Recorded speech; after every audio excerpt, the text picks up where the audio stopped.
Now, CSS is what determines what things are going to look like. Okay? And there's three ways we can do it. We can do what's called inline CSS. Style equals quotation marks, color colon, pound FOO. You know what that means, right? Yeah, you're choosing the color. That's the, oh my gosh. For this paragraph, I want the color to be red. Red, yes. Can't we just use regular old colors? Oh, where's the fun in that?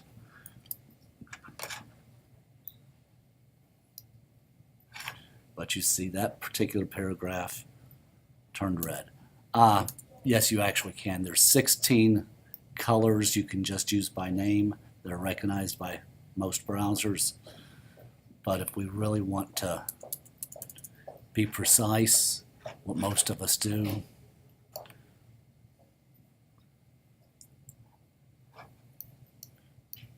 come on, I must have something open here. I don't. I closed it all. Okay. File. No, I just closed it. We can go into Photoshop and we can find this particular color we want, and right down here is the hexadecimal color. We'll just copy that, go back over to our text editor, and we'll place it there. And when we go back to here and refresh it, now we have that particular color. Okay, so that's an inline style, meaning it's going, because it's closest to what it's affecting, it will override the browser default styles or any other styles dealing with the color for that particular area. We very seldom use those except in special cases. Okay? We're more likely to create a style up here in the head section.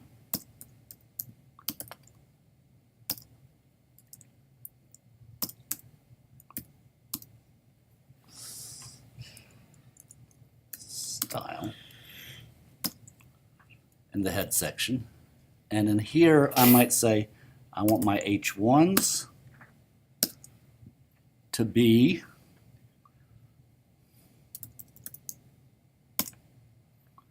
color blue. Should be lowercase. I don't think it matters, but.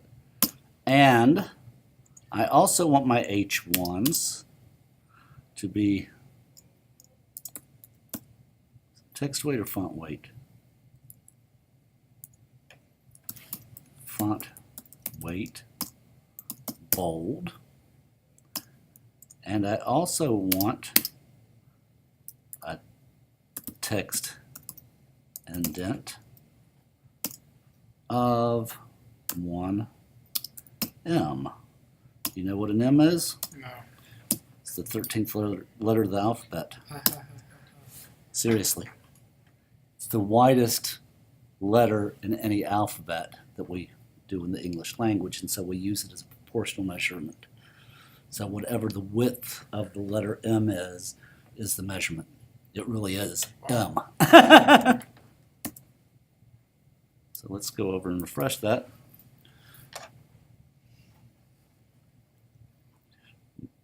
Oh boy, typo on employers. Yuck. Employers really want.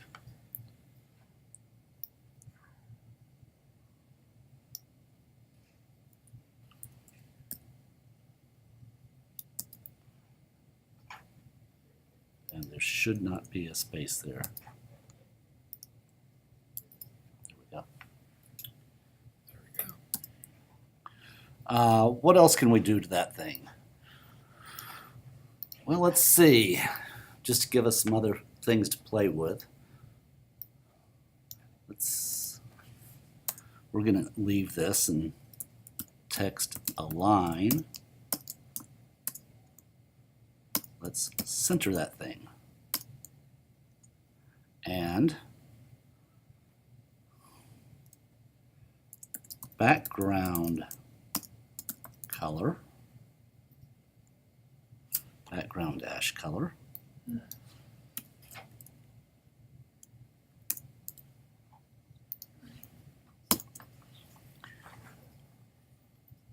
What would look good with that? Like a light blue? Yeah, I think it would complement it. Okay, so to make blue go light, we need to make it closer to white, which means raising the numbers of the red value and the green value. Okay, Yes. makes sense? Maybe? Okay, so let's make this fairly light.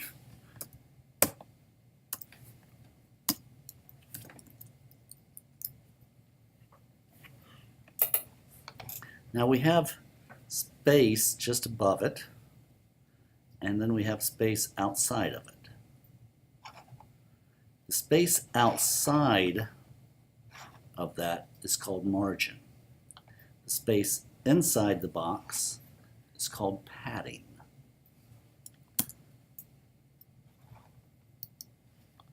So on this element, margin 0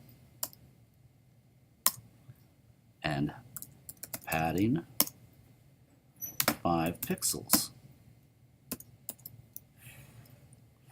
Give it a little breathe room there. That margin's actually coming off the page.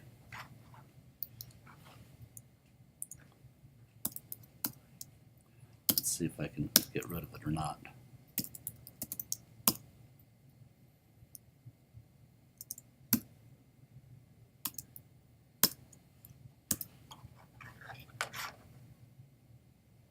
It's not margin, it's padding.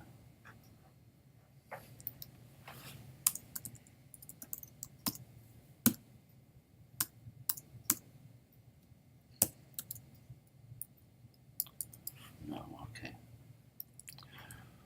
Chrome's just not going to let me push it all the way up there, Brat.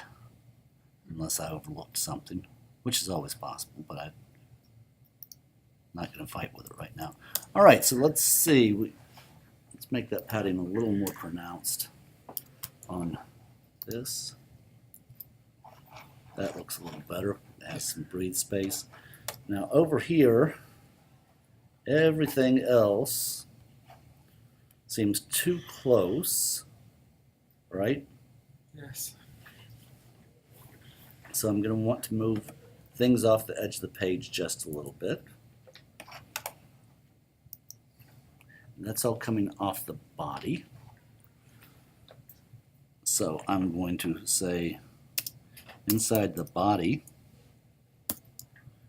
I want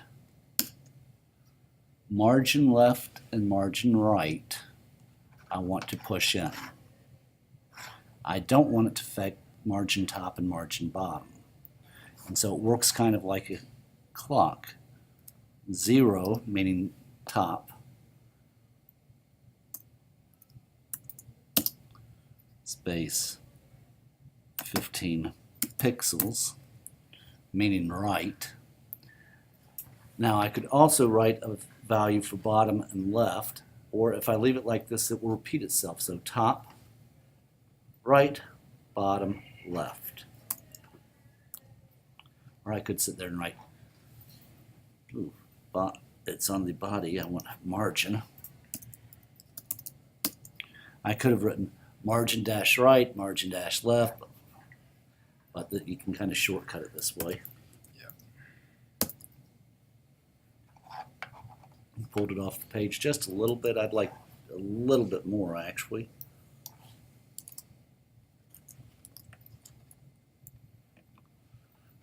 Except I don't like what's happening up here. Yeah. And so that's going to be the margin of the H1. So margin on the H1 on the left and the right.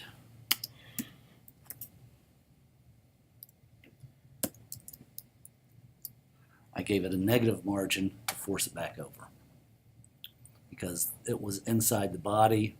That's why it was being affected by the body. And actually, as it turns out, that little border, that I was talking about is coming off the body. I didn't try to affect that body tag, but once I did it, it kind of cleared that up. Okay.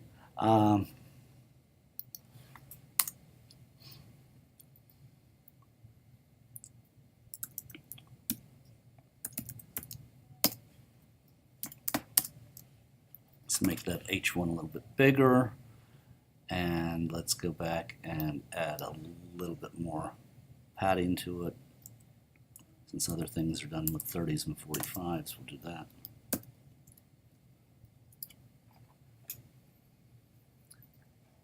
Just because it started off by default bold and black and 200% does not mean I can't change it to whatever I want it to be, right?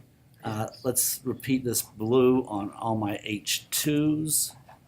So whenever I have an H2, I want color to be blue.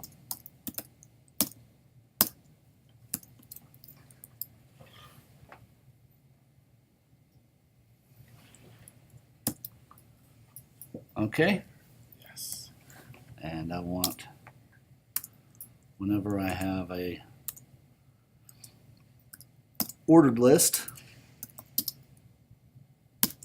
I want the list style to be none.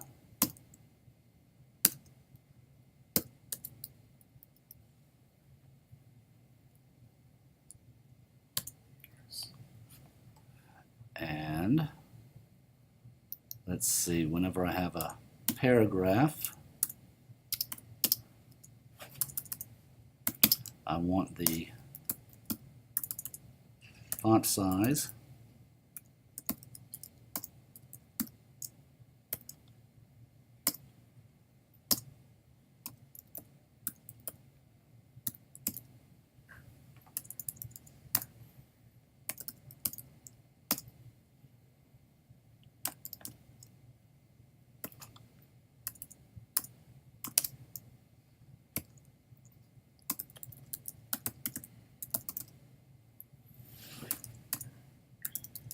I'm going to print this out for you, by the way. Oh, awesome. Thank you. I was like, I really. Am I really Yeah, going it's to not- keep track of any of all this?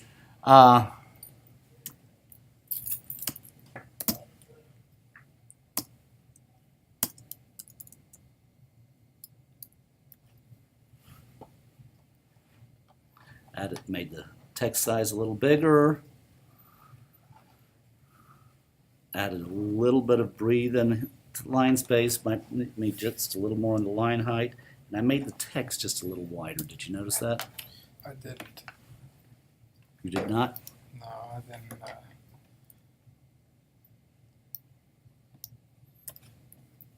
That should do it.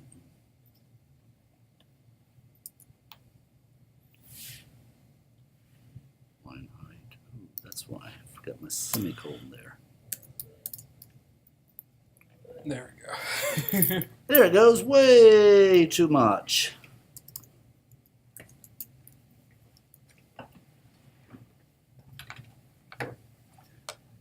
But see how much easier this reads than the default size? I left that Yes. at default size just so you could kind of see what's happening there. That's how we take control of the page with CSS. Wow. Looks a little better than when we started, right? Yeah, a lot more legible. Okay. There's a lot more that we'll do. Ooh, oh, I didn't. This is all that down here that I Yeah, didn't format yet. All right. Make sense? Kinda. Yes.